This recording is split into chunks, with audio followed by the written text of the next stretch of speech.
예비 한국어 선생님들 안녕하세요. 오늘은 한국어 어휘 교육론을 다루도록 하겠습니다.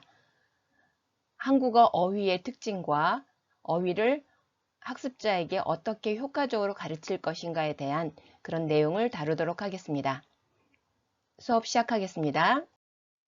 먼저 어휘의 기초 개념으로 어휘의 유형을 살펴볼 수 있겠습니다.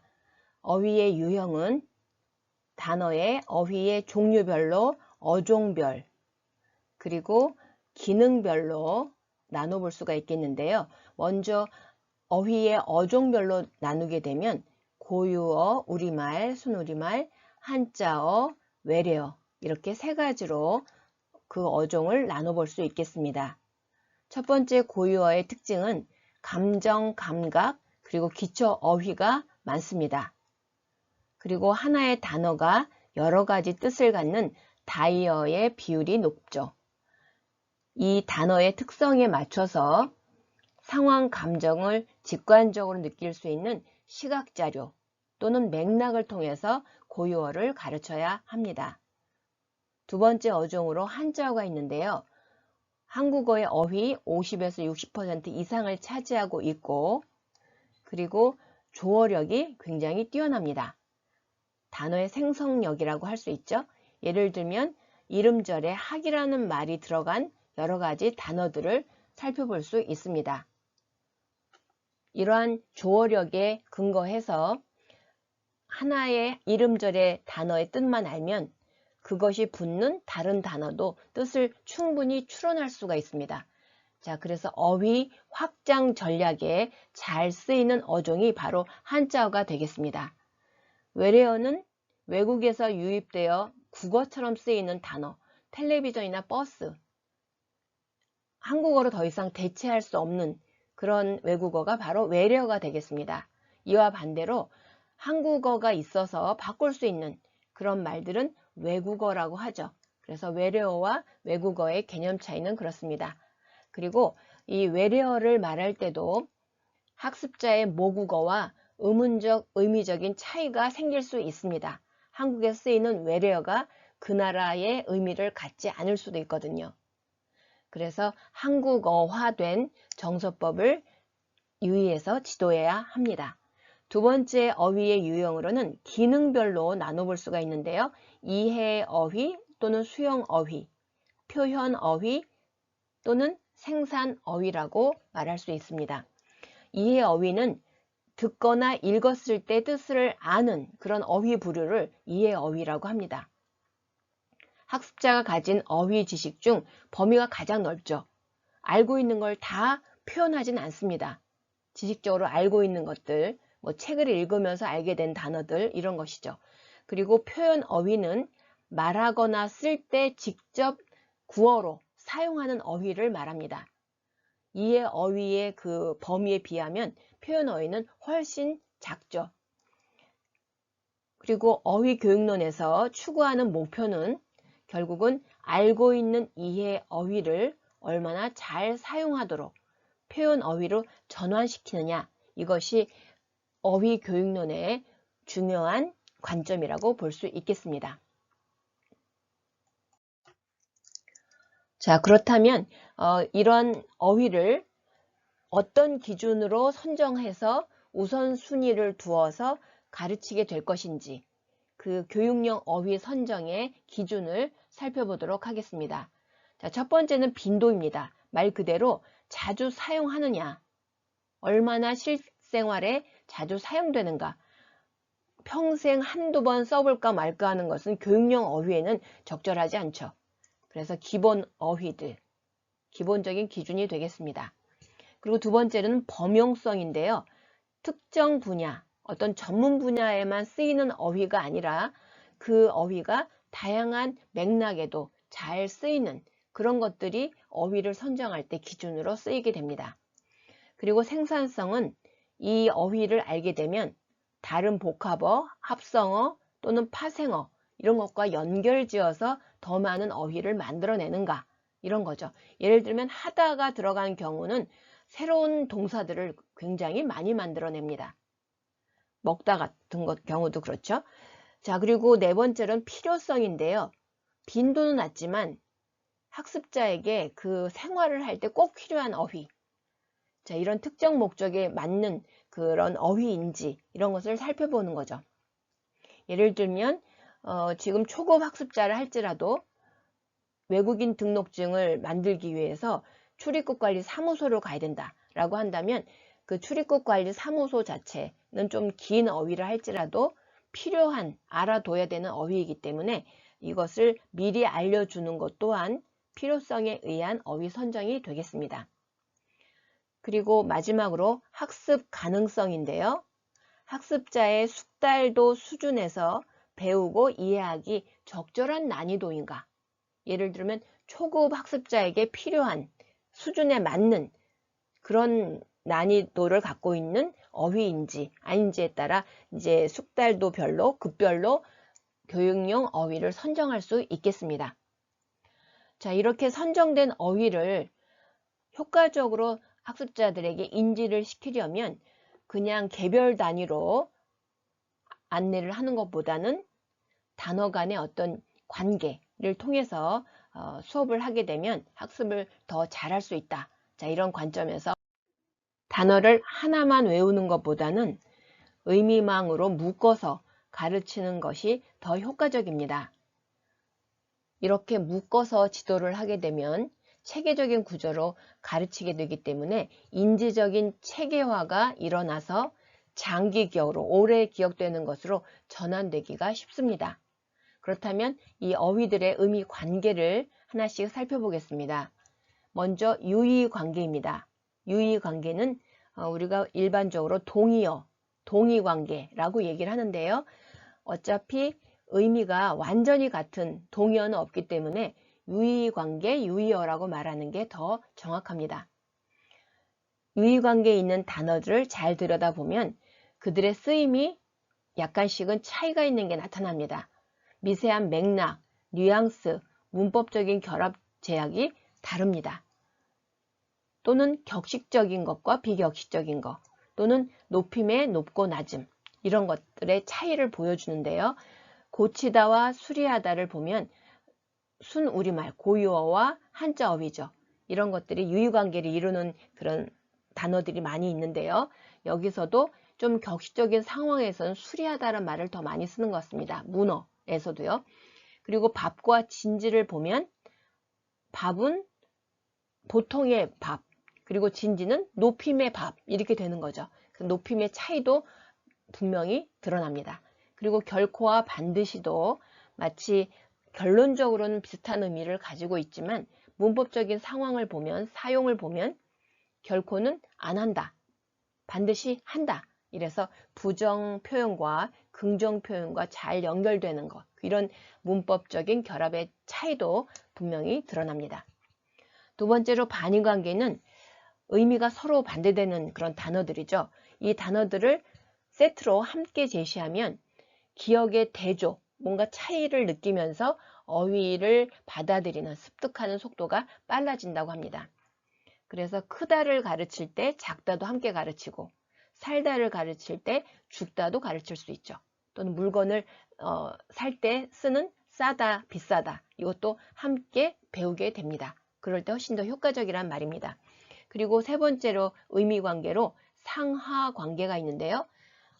상하, 위에 범주로 보면 어떤 범주를 만들었을 때 그 범주를 묶고 있는 위에 어휘와 그 안에 포함되는 어휘들, 이런 관계라고 보시면 되겠습니다. 한 단어가 다른 단어를 포함하는 관계, 어휘를 범주화하여 체계적인 어휘 마인드맵을 형성하는데 도움을 줍니다. 그래서 계절이라는 어떤 상위 범주의 말을 가지고 그 안에 포함된 봄, 여름, 가을, 겨울을 관계지어서 같이 공부할 때 훨씬 더 좋다는 이야기죠. 그렇다면 반의관계 지도법으로 반의관계 세 가지를 하나씩 들여다보면서 설명하도록 하겠습니다. 자, 반의관계의 세 가지가 나오죠. 정도의 차이가 있는 정도, 상보, 반의어. 그리고 모순 반의어라고 해서요. 중간 단계가 없죠. A 아니면 B, B 아니면 A 이런 관계. 그리고 세 번째는 그 관계 또는 방향에 따라서 나눠지는 반이어가 있습니다. 자, 그러면 상보 반이어, 정도 반이어는 크다, 작다. 큰 것도 있고 작은 것도 있지만 중간에 크지도 작지도 않은 어떤 중간 단계가 존재하죠. 그리고 어휘를 이렇게 제시할 수 있고요. 그리고 반대 어휘를 말할 때도 이런 정도가 있기 때문에 날씨가 춥고 덥고 두 가지가 있을 수 있지만 중간에 춥지도 않고 덥지도 않은, 다시 말해서 시원하고 쌀쌀하고 따뜻하고 이런 것들이 그 사이사이에 들어가게 되죠. 이들을 묶어서 이제 수업을 할 수 있다는 거죠. 그래서 두 단어 사이에 중간 단계가 존재하는 이런 경우는 양자 부정이 가능한, 크지도 작지도 않다. 자, 이런 표현을 만들어낼 수가 있겠습니다. 그리고 두 번째는 상호 배척 반이어. 이분법적인 개념이기 때문에 이건 중간 단계가 없는 이제 이런 것이 되겠죠. 그리고 세 번째는 두 단어가 상대적인 관계나 방향에서 서로 대립되는 그런 관계가 되겠습니다. 스승, 제자, 오다, 가다처럼 그 뭔가 오는 것과 가는 것에 그 관계가 결정이 나니까 반대가 되는 거죠. 그 상호적 작용이나 관점에 따라 결정되는 그런 관계의 반이어가 되겠습니다. 대화 상황 맥락을 구성해서 지도를 하는 것이 좋겠습니다. 그런 관계에서 어떤 내용들을 말할 수 있는지, 반이어를 공부하는지를 확인할 수 있겠습니다. 자, 다음으로는 아주 좀 혼돈이 되는, 오류를 잘 범할 수 있는 동음이어와 다이어 관련 교수법을 살펴보겠습니다. 의미 관계의 또 다른 관계를 보면 동음이의 관계 또는 다이 관계, 이런 것들도 존재합니다. 동음이어, 다이어는 형태 또는 소리가 같게 돼서 이렇게 분류를 하게 되는 경우죠. 동음이어는 소리는 같지만, 형태는 같지만 뜻이나 어원이 서로 아무런 관련이 없는 그런 단어들이죠. 그래서 사전을 보시면 이렇게 표제어에 어깨번호에 번호가 붙습니다. 모두 다른 단어입니다. 결론적으로 같은 형태, 같은 철자, 같은 발음이 됐지만 완전히 의미가 서로 관계가 없는 것이고요. 이 다이어는 원래 한 단어였는데 쓰임에 따라서 새로운 의미들이 덧붙여진, 파생되어진 그런 단어입니다. 그 다이 관계에 있게 되는 거죠. 그래서 이런 경우는 다리라는 한 원래 어원이 같은 하나의 다리에서 사람의 다리 또는 책상, 안경 다리로 점점 파생돼서 다이 관계를 이루게 됩니다. 어휘교육론에서는 좀 의미 있는 그런 어휘라고 한다면 다이어 쪽이겠죠. 동음, 이어는 어차피 다른 단어이기 때문에 그건 따로따로 공부를 하면 될 것이고요. 이렇게 하나의 의미에서 파생된 이런 관계들, 이렇게 확장되어 있는 그들의 연관성을 같이 설명해 주면 학습자가 새로운 단어이지만, 의미이지만 억지로 외우지 않아도 과거에 이 사람의 다리라는 그런 구조와 유사한 것을 갖고 있는 이 책상, 안경도 다리라고 말할 수 있구나 라고 해서 은유적이고 어떤 인지적인 어떤 관련성, 연관성을 이렇게 연결해서 하게 되면, 가르치게 되면 훨씬 더 수월하게 이들의 의미를 파악할 수 있다는 것이죠. 그래서 어휘교육론 쪽에서는 오히려 다이 관계가 단어의 의미를 좀 더 확장하는 데 도움이 되는 그런 어휘 부류라고 할 수 있겠습니다. 자, 그리고 어휘가 구성되는, 이제 어떻게 구성되는지, 이런 의미 관계를 가진 어휘들이 어떻게 구성되는지 그 조어법을 살펴보겠습니다. 단어를 만드는 방법, 어휘의 조어법을 학습자에게 이해를 시키면 학습자는 어휘를 새롭게 만들 수가 있고요. 그리고 모르는 단어를 봤을 때 그게 무슨 뜻인지 추론할 수 있는 능력을 더 극대화 시켜줄 수 있다는 점에서 이 조어법에 대한 학습은 매우 효과적이다, 좋은 전략이다 라고 볼 수 있겠습니다. 어휘의 조어법은 파생법과 합성법으로 나뉘는데요. 파생법으로 만들어진 단어 아시죠? 파생어. 그리고 합성법에 의한 단어를 합성어라고 말합니다. 파생법에 의해서 만들어진 단어를 만들 때 제일 중요하게 여길 수 있는 것이 바로 접사입니다. 접사. 품사를 바꾸는 지배적 접사. 그리고 품사는 그대로 두고 의미만 추가하는 한정적 접사라고 해서 이렇게 접사를 나눌 수가 있습니다. 접사 이름절짜리 접사를 하나 제시를 하게 되면 새로운 단어들을 이렇게 많이 만들어낼 수가 있는 거죠. 물론 수업 현장에서 이것은 품사를 바꾸는 접사 부류고 이것은 뜻을 더하는 한정적인 접사다 해서 접사를 분류해서 국어학 공부하듯이 그렇게 제시하지는 않습니다. 자, 이런 것들이 있다 라고 얘기하고 새로운 단어를 만들어낸다 정도를 알려주고 연습하는 거죠. 그리고 합성법에 의해서 만들어진 합성어는 통사적인 합성어와 비통사적인 합성어, 다시 말해서 돌, 다리 또는 그 용언 두 개가 연결이 된 어간과 어간이 연결이 된 그 연결어미로 돌아가다, 이런 것들이 통사적인 합성어고, 그렇지 않은 한국어의 그 연결 구성과 다른, 자, 이런 구성을 비통사적인 합성어라고 하는데요. 이 두 개를 좀 분리해서 가르쳐야 한다 라고 하지만 초급, 중급에서는 너무 이른 그런 접근 방법이다 라고 볼 수 있겠습니다. 고급 학습자에게 이 비통사적 합성어에 대한 것들을 좀 특이한 것을 이렇게 알려주고 고급 어휘 오류를 교정할 때 사용할 수 있겠죠. 그래서 대부분 파생법과 합성어로 만들어진 그런 예들을, 이런 용어나 분류 어휘 이런 것들을 구체적으로 설명하는 것은 그렇게 효과적이지는 않습니다. 자, 이렇게 만들어낼 수 있다. 여기에 주안점을 두는 것이 좋겠습니다. 어휘교육론에서 가장 강조하는 3대 교수 학습 원칙을 말씀드리겠습니다. 첫 번째로 맥락 중심의 제시라고 하는데요. 단어를 그냥 제시하고 그리고 학습자의 모국어와 1:1 대응해서 이렇게 나열하듯이 보여주고 그대로 외워라. 그거 해봤자 외워지지 않습니다. 이 단어가 어떤 상황에서 쓰이느냐, 이런 맥락과 함께 접했을 때 훨씬 더 오래 기억이 나죠. 그래서 이때 실제 문장이나 대화 맥락 속에서 제시하도록 해야 합니다. 단어만 독립적으로 줘서는 안 되는 거죠. 그리고 제어된 어휘량인데요.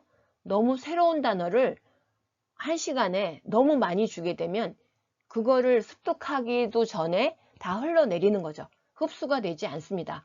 그래서 한 차시에 학습자가 외울 만한, 소화할 만한 양을 줘야 된다. 그래서 보통 새 단어는 한 시간에 한 5개, 8개 이 정도로 주면 좋겠다라고 해서 학습자가 소화할 수 있는 그 정도의 어휘량을 입력해야 된다. 이제 이 말이죠. 그리고 세 번째로는 결합 관계를 강조합니다. 이 단어는, 이 명사는 어떤 동사와 같이 세트로 이렇게 한다, 같이 쓰인다 라고 해서 단어가 혼자 돌아다니지 않고 어떤 맥락에서 같이 쓰인다 또는 어떤 단어와 함께 쓰인다 라고 하는 이런 세트, 짝꿍 표현을 같이 알려주는 것이 훨씬 좋겠죠. 자, 대표적인 예로 착용동사 같은 경우가 있겠죠. 옷을 입는 거, 티셔츠 이런 거는 다 입다로 되지만 구두나 뭐 이런 것은 신다와 어울려 쓰이죠. 그래서 명사에 따라서 다른 연결되는 동사들이 달라집니다. 자, 이런 걸 세트로 이제 공부를 할 수가 있겠습니다. 여기 제시된 약을 먹다가 약을 마시다가 아니고 먹다라고 한다는 거. 이게 마시는 약일지라도 약을 먹었다 이렇게 얘기하죠. 그래서 이런 결합제약을 분명하게 알려주고 수업을 하는 것이 좋겠다는 말씀입니다. 그래서 이 세 가지 교수 학습 원칙에 의해서 어휘 수업이 이루어지면 조금 더 효과적이다 라고 볼 수 있는 거죠. 다음은 학습자의 의사소통 맥락을 넓혀주는 사회언어학적 어휘 분류입니다. 사회언어학적인 관점에서 어휘를 분류하면 방언, 전문어, 속어, 관용어, 속담, 신조어 나눌 수 있겠습니다. 방언은 특정 지역에서 쓰이는 말이죠. 그리고 전문어는 특정 분야에서 전문적으로 쓰이는 어휘를 말합니다. 방언은 학습 목적과 단계에 맞춰 제한적으로 지도를 해야겠죠. 표준어를 제시해야 되기 때문에 방언이 필요한 어떤 읽기 또는 방언이 필요한 어떤 지역, 그리고 지역에서 만약에 한국어를 배운다면 그 방언에 대한 이해도 있어야 되겠죠. 가족과의 소통으로 인해서요. 그래서 제한적으로 방언을 알려줍니다. 그리고 전문어 같은 경우는 학문 목적 학습자에게, 예를 들면 경제를 전공하는 학습자에게 사전에 대학에 가기 전에 그쪽 관계 전공 어휘를 배운다거나 가르쳐 준다거나 하는 것이 되겠습니다. 자, 그리고 세 번째로 속어인데요. 속어는 교재 어디에도 이 단어가 제시되어 있진 않죠. 격식을 갖추지 않은 비속한 표현 또는 나쁜 말이 될 수도 있고요. 이런 거는 초급 학습자에게는 지양하는 것으로. 그래서 한국어의 어휘를 많이 알고 잘 가려서 사용할 수 있는 정도가 되면 일부 알려줄 수도 있겠지만, 물론 교재에는 담지 않죠. 있겠지만 초급 학습자에게 알려주는 것은 지양되고 있습니다. 그리고 관용어와 속담은 은유적인 의미가 담긴 이런 표현들이죠. 그래서 한국 문화에 대한 깊은 이해, 공감을 형성할 수 있기 때문에 아주 어휘를 공부할 때 효과적인 그런 방법이 되겠습니다. 그래서 중급 정도 되면 항상 관용어가 제시가 되고 교재에 나타나게 되죠. 그래서 중고급 어휘 지도에 아주 필요한 그런 어휘들이다 라고 볼 수 있겠습니다.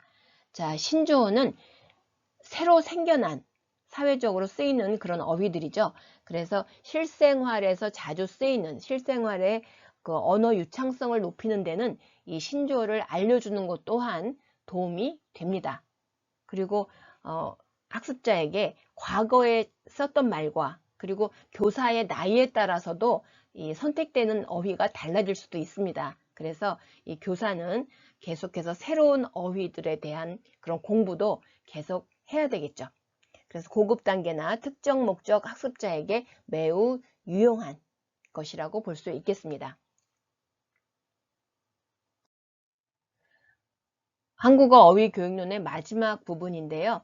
어휘 평가의 유형을 한번 살펴볼 수 있겠습니다. 자, 여기는 평가론과 관계가 있어서 간단하게 하고 넘어가겠습니다. 자, 수용적 평가와 생산적 평가, 이 두 가지는 어휘를 보고 의미를 잘 이해할 수 있는지 듣기 읽기 영역에서 측정을 하게 되면 그것을 수용적 평가, 그리고 이 어휘를 직접 말하거나 사용할 수 있는지, 쓸 수 있는지를 측정하는 것이 바로 말하기 쓰기에서의 평가죠. 이런 것을 생산적 평가, 이렇게 나누어서 말합니다. 그리고 이 독립적 평가와 통합적 평가는 어떤 문맥 없이 단어만 주고 그 단어의 뜻이나 유의어, 반의어를 정답으로 쓰게 하는, 자, 이런 평가가 독립적인 어휘 평가고, 통합적인 어휘 평가는 전체 담화, 맥락 또는 어떤 지문에서 적절한 어휘의 쓰임과 기능을 평가하는 그런 것을 통합적 어휘 평가라고 합니다.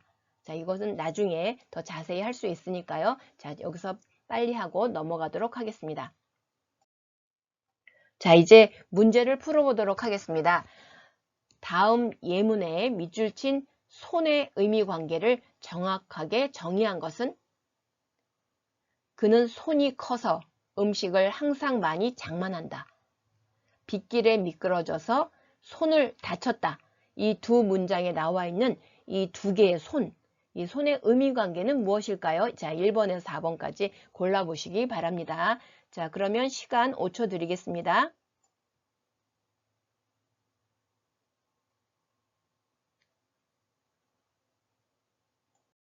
예, 답 고르셨습니까? 답은 바로, 자, 그는 손이 커서 어떤 씀씀이의 의미, 그리고 손을 다쳤다, 이건 몸의 일부죠.